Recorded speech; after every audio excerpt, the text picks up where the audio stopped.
ஸ்ரீ வெங்கடேச பெருமாள் பக்த ஜனசபா சார்பாக தொடர்ந்து 32ஆம் ஆண்டாக திருப்பதி திருமலை பாத யாத்திரை புறப்படும் நிகழ்ச்சி நடைபெற்றது.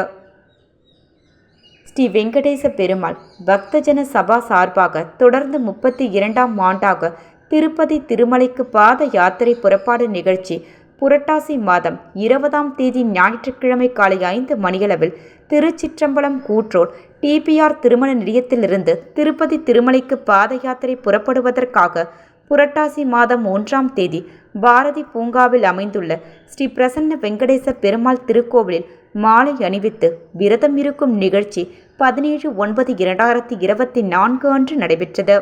அதன்படி பாத யாத்திரையில் ஸ்ரீ வெங்கடேச பெருமாள் பக்தஜன சபா தலைவர் திரு வி ஜெயச்சந்திரன் அவர்கள் தலைமையில் மாலை அணிந்து விரதம் மேற்கொண்ட பக்தர்கள் சுமார் 500க்கும் மேற்பட்டோர் கோவிந்தா கோவிந்தா என கோஷம் எழுப்பிய வண்ணம் திருப்பதி திருமலைக்கு பாத யாத்திரை புறப்பட்டனர்.